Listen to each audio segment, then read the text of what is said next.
Hey everyone, this is George Russ from the Metropolitan New York Baptist Association, and this is Slice, where we try to give you a slice of what ministry is like here in the Metro New York City area. With me today is Monica Francis and Austin West. They are both involved in college ministry in different ways here in our region. So, Monica, let me turn to you first. You've been in New York a very long time. Tell us a little bit about your experience growing up here in New York City. Oh, well, thank you for having me on this show. Growing up in New York has been different, especially for me because I come from a privileged background, meaning the fact that I have two parents, lived in a household with both parents, married, went to church, went to private school my entire life, had the pleasure of going to school in Long Island. So I think it has been one of those experiences that has definitely molded the way I look at life, especially when it comes to like ministry and like doing this research project as we continue to dive into that. But overall, I feel like it's been a pleasure. It's just been great. It's been amazing to see how New York has changed, the robust of the moving, the shaking, the going, the coming, and just having that drive that nobody else has like a New Yorker. Right. Like when you come to New York, if you can make it in New York, you can make it anywhere. That's what the song says, right? Now, Austin, you moved here a few years ago. Tell us about your journey to New York City. Yeah, from a really young age, I was just kind of preoccupied and, maybe a less healthy word would be just obsessed with New York City. And I never really knew why that was. I thought a lot about it, and for some reason there was just some sort of pull to New York City my whole life, and it kind of came to a head, and a huge catalyst was that someone who's actually working in ministry here in New York City right now, and his name is Brandon Doyle. He came to a conference that I was at in Arkansas and kind of shared some stats about evangelicals in the New York City area, and I just immediately started praying, and I said, okay, I know what that obsession has been my whole life. It's been this underlying work that God has been doing to prepare me for this call to ministry into New York City. And so a very short 5 years of prayer later, God opened up this incredible door to come and be involved in church planting, and then use that to renew my passion for college ministry here in the city. Wow, that's great stories. Well, we're talking about college ministry here, and Monica, let me ask you, what is your project and research for the Metropolitan Association look like for college ministry? So I am currently looking at CUNY schools and eventually state schools, just researching the demographics, basic information about the schools, and whether or not these schools actually have any ministries, Christian ministries, whether that be any denomination, just looking and seeing what Christ is doing on those particular campuses right now, how involved they are, whether or not they're active or inactive, and just getting in contact with the people that are heading these different campus organizations, whether it be the school directly or outside organizations like InterVarsity, Crew, and the others that are out there, and just building that relationship with them right now, just getting to know who they are, what they're doing, and learning about them before I try to interject anything that NYNBA is trying to assist them with, because that's what we're trying to do with this, exactly. Is assist, not take over. Anything stand out so far in the work you've done to date? I would say as a person that came from a state school, it's kind of, I don't want to say daunting, but it's different to see that on these different CUNY schools that I'm looking at now, the lack of ministries. Because as opposed to a state school, and I don't know, it's because when you go to a four-year college, you're more invested in what's happening on campus, and you want to make sure it's like home. So like if you're a person that goes to church at home, you want to make sure that church is readily available while you're on campus. But the lack of it is very apparent. In these CUNY schools, I've noticed that although they are heavily populated with different people groups, even those ministries are not there. So like Buddhism, Hinduism, Muslims, like these are not on the actual campuses as well. And I don't know if that's because people just come to school and just want an education and go about their business or what. So that's the only part that I found like I was very surprised at. Surprising, yeah. Austin, you say before that you kind of been called here for, it's been something on your mind for a very long time. and now you are here. Describe what you are doing in college ministry here. Sure. So I think Monica is exactly right in what she has gleaned so far from her research, and that there's this just huge disparity in not just ministry, but really community among CUNY schools. And, we've read articles where a lack of community and a lack of support is cited as one of the main reasons why students will not finish their degree or transfer to another CUNY school. And so with that in mind, and, stepping on campus and having an idea of the history of college ministry that I've done in my own life, I had about 3.5 to 4 years experience, and having an idea of what I thought campuses looked like, and then stepping onto those campuses in New York City, knowing they would be different, but not really knowing how drastically different they would be. And so it was fortunate that I worked mainly at a commuter school in Arkansas before I came here. In Southeast Arkansas, I was at the University of Arkansas at Monticello.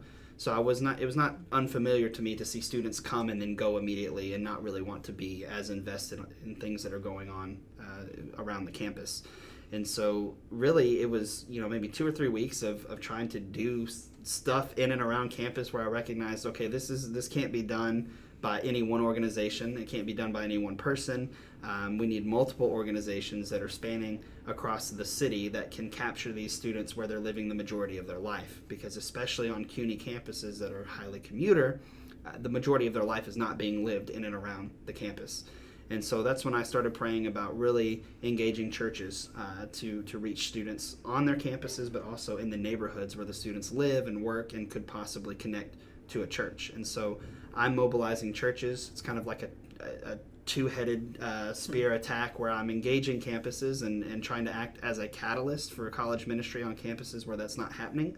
But I'm also acting as a catalyst and a mobilizer for churches to be the organizations that step on campuses and create or assist existing ministry to create these reproducing gospel environments on and near our campuses and in the lives of our college students. So your first real effort at trying to do that very thing was at LaGuardia Community College. Yes. What is LaGuardia Community College like? What's happened so far to date with your efforts on that campus? Sure. Well, LaGuardia Community College is extremely diverse. It's in Western Queens. It's in one of the more diverse areas in the entire nation. They have a little over 40,000 students that come through every year, and they are all, like Monica said, they're in and they're out. And for whatever reason, whether that's because they have a job or there's nothing interesting going on campus, they're just not there for very long. And so the interesting thing about LaGuardia and when I started there was just trying to learn what that culture is like and place myself in the situation of, okay, I know what it's like to go to school and I know what it's like to live in New York, but I don't personally know what it's like to go to school in New York and live in New York, and it's just crazy. Both of those are hard on their own, so doing them together, extremely difficult, especially for students with limited resources at campuses that have limited resources. I mean, you think about a community college in most places and you think 3,000 to 5,000 students, and we're talking about a community college that has over 40. Right. And it's just kind of difficult to wrap your mind around that. And so when I first attacked ministry at LaGuardia, it was more like, okay, how can I reach these students? But I'm one person, and even if I'm extremely successful at reaching students, I mean, how many can I really disciple and lead? And how can I even implement a structure when it's just so much? It's overwhelming. Right. And so that was kind of my immediate step back to say, okay, let me pray about this, and what's the most biblical way to go about this? And for me, that was to come up with a structure that included multiple churches from the community and multiple church leaders from the community that basically set a path for them to enter into college ministry, where it wasn't them saying, I would love to do college ministry, but I don't know where to start. It's them saying, I would love to do college ministry, and me saying, I know exactly where you would fit. Wow. Why is it so important to reach college students in New York City? I think that reaching college students anywhere in the world is one of the most strategic things you can do for the gospel. But especially New York City with so many different cultures, so many different backgrounds, so many different influences that these students are going to have in our nation and in other nations. We're talking about the future world leaders all coming together in a very, very small radius, considering how many students there are. And so I think to be able to effectively reach students with a reproducible structure, and of course we know God has to be in what we're doing. There's no structure we're going to create that just says, okay, we figured out exactly how to reach students in New York forever, and this is how we do it. But I think creating a structure in which there's organization for people to become a part of what God is already doing is just extremely essential to connecting to these students, to being, a source of longevity. That's one thing that really proves if you're a real New Yorker and if you're a real New York organization, you'll stay here. We see so many come in and they're here 2 or 3 years with a big push, and then they run out of gas and they leave. And so for not just students, but for the organizations and the campuses we're working with, they want to know, what's your plan? How long are you going to be here? Right. How are you attacking this? And I think that's why it's important for us to have that structure in place to reach the future leaders of the world for Christ. Right here. What would you add to that, Monica? So for me, has a lot to do with the longevity, because one thing that I've noticed, especially in my church, is that we can get children, the very, very young, from the time they're born till college. Once they go to college, it's like, okay, I'm a Christian for the rest of my life. I can put that on the back burner and live life. And a lot of them may be going to church because their parents have pushed them. Maybe it's like a requirement. You have to do this. And then once they get to college, it's like, I'm free. I don't have to do this anymore. And so to inject it into the schools would be helpful to make sure that these youth are continuing, because although they may want to go out there and they might want to seek life, they might want to venture out, they always have this thing that is stable on their campus, that if anything is going with them mentally, school, whatever, we're here for you. We're here to help you. And in that little piece can definitely keep them going, because now they know that Christ is always there for me. Someone's always in my corner. I have this pastor that I went to college 4 years ago that I can still contact, and he can still be there for me, even if he's no longer working on this campus. Absolutely. And so it's that continual consistency of having someone that you can rely on, even outside of your home or your home community. Also, it seems that the reason that you gave about the importance of college ministry was more evangelistic, to reach world leaders and people of influence. And Monica, you talked about helping students that come out of churches to continue their walk with Christ, and as they're facing a different setting of being a little bit more free, to say, maybe this is when my faith becomes real to me. Absolutely. And that may be one real reason why churches need to invest in this kind of ministry, because we don't want to see students drop away from their faith in college. And one thing I wanted to add is that I think the reason why that resonates so much with me is because that's how I got my Christianity. I was a person that grew up into church, always loved working with youth. I remember my senior year being in my college dorm, just feeling empty, lost. I would come back every so often to come home, and I would feel that, and it was just realizing something is missing. What is missing? And then realizing oh, I haven't been as faithful to Christ or been as active as I should be. And then that's what just spewed everything else that happened in the rest of my life. So knowing that, working with youth in my church as a youth director, and just seeing where they are now, and the youth that I worked with, and seeing where they have progressed, it's that missing piece is definitely needed. And I think our churches need to realize and understand how they can fit in. Absolutely. So what was it like going to school here for you, in addition to what you just said? It was amazing. It was amazing. Okay. So Good I to hear actually that. went away, although I live in New York, I moved to Long Island. I went to SUNY Westbury in Long Island, and I stayed all 4 years on college campus, because it was college, I'm free. I'm going to live life. But on a serious note, it was very different, because I no longer had my parents to rely on. If I wanted something, I had to do it for myself. I had to work, and then I had to also fit Christ in there. We had a gospel ministry called Shekinah Glory, which was amazing. All my friends were on it. So, like I said, I had a very different life compared to most people that go to school, because my core set of friends that I'm still friends with today, we were all your typical Christian. We grew up in the church, knew about church, came to school, and amongst ourselves would have Bible studies, and then our faith progressed. So these are things that we did together. We experienced life together. So school for me here, especially when it came to ministry, was good. And I think that impacted a lot of the way I see life. Although sometimes, you become liberal because of your society and what you're constantly being fed. But a lot of it is grounded in the fact of, what does Christ have to say about it? What does the Bible have to say about it? What have I been taught? What is the essence of what I'm trying to do in ministry? Not necessarily how I feel about it, but what is the essence of it, and what am I trying to convey to everyone here. So what would you say, but both of you can add to this question, what would you say are some keys to reaching students? I would say it's funny that you would ask that question because I was just thinking about, okay, this is probably the most important thing that students want, especially this. I mean, I think anyone and I think any student, but especially this kind of age group and culture of students that we're dealing with right now, is they want you to spend time with them. Yes. They want quality time. And what is the most precious commodity in New York City? It's time. And so this would ring true for college students across the country. But when you're in New York City and you're willing to give time, there's just something that's a little more special about that time you're giving than if you gave that same amount of time somewhere else. And what I mean by that is you just have less time to give.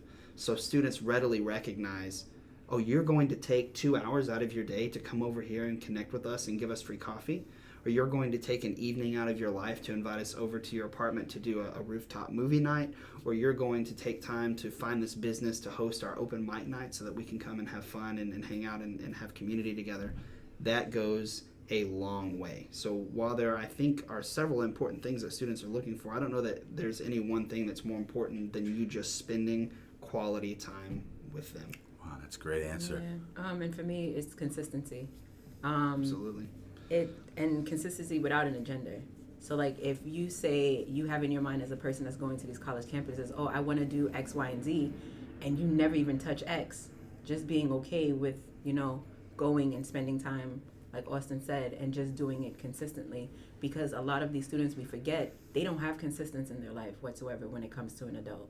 An adult meaning someone just being older than them. So you just showing up the 2 minutes to 2 hours, like Austin said, and just doing this every week. Now it's like, whoa. It's huge. Like you're doing something for this person to, one, make them feel good, because now they feel important. Now they feel seen. They feel heard. And a lot of times that's all it is just sitting with this person and saying, hey, how is it going today? And that just moves mountains. Absolutely. Wow. It's interesting to hear you say these kinds of things, because I think when we ask questions like that, what's the key to reaching students? We're thinking programmatic, we're thinking resources. Sure. And time is a resource, but we don't usually think of that as being, and the consistency with offering yourself as being the real key. Absolutely. Both of you are involved in helping our Association of Churches to see the college campus as a real legitimate part of their mission. Monica, tell us about the research project and some of the things you've been able to uncover since that began. How's it going? And tell us a little bit about that. So it's been going really, really well. It's just right now a lot of it is just researching online and finding out the basic information about the schools, like I had mentioned earlier. But I find that right now I am in the process of trying to reach out to organizations that have touched the campuses and have been really doing work and seeing what's happening there, because I want them to know that they don't have to do it alone anymore. Like we're trying to get this information so that we can be as helpful as possible for each and every single one of you while you're working on the college campuses. And one thing I wanted to mention, as you were talking about the churches and ministries, I feel when it comes to churches, we try to overthink it. And I think the easiest way for churches to see themselves in this research project, and even when it comes to college ministries, is to keep it simple. And just saying to churches, like, this college campus that's right here, that is part of your ministry. And even in just like researching and talking to pastors and churches and things, I've noticed that for some reason, as Christians, we always we do an overworking of separating church and state. So like as Sunday school teachers, we are perfect teachers when it comes to the secular world, but when it comes to Sunday school, we don't know how to lesson plan. And sometimes we need to know how to marry the two without overshining one or the other. Yeah, and I think like when it comes to churches, especially for this project, that's going to be something that we're going to have to constantly emphasize, is the fact that, it is as simple as just saying, hey, this is part of your ministry. College students on that campus, that is your background, that is what you're supposed to be doing. Austin, help us to communicate to churches why it's so important and how they can be involved. Yeah, I think we've said a lot of it already. The discipleship aspect, Right. the fact that a church, it's our hope that it's not going anywhere. A church reaches someone from whatever age they are and until they die, and a college ministry is there for you to support you specifically while you're in college. Right. So while it will always be there, you'll always remember it, you'll always have those connections. There needs to be a transition for a place for you not just to be served by the church, but a place for you to serve so that you can grow. And it's this very beautiful marriage relationship that we see in Scripture. And it's extremely vital for the health of our students while they're in school, but even as they're transitioning out of school, to have that relationship with church leaders in a church who's willing to step out and minister to them. And I think what Monica said is so great about keeping it simple. I think a lot of times with the thought of it programmatic, it's simple, but it's not easy, right? There are some things that are simple and easy. This is a thing. College ministry is so simple, but it isn't easy. Right. So it's almost like we're looking for an excuse as to why we can't. Oh, we don't have the leaders to do that, or we don't have the technology to do that, or we're not cool enough to reach college students. We don't have enough people, because then in our minds we've justified why we can't do it. Right. But if we just say this is extremely simple, but I'm choosing not to do it because it's hard, which is probably the most honest answer from most people who are interested in doing college ministry, then you can't justify that as well to yourself. And so, Wow. Well, thank you, Austin, and thank you, Monica, for being our guest on Slice. You can check us out on YouTube channel and also on Facebook and Instagram. We'll be back soon with another episode of Slice. God bless you.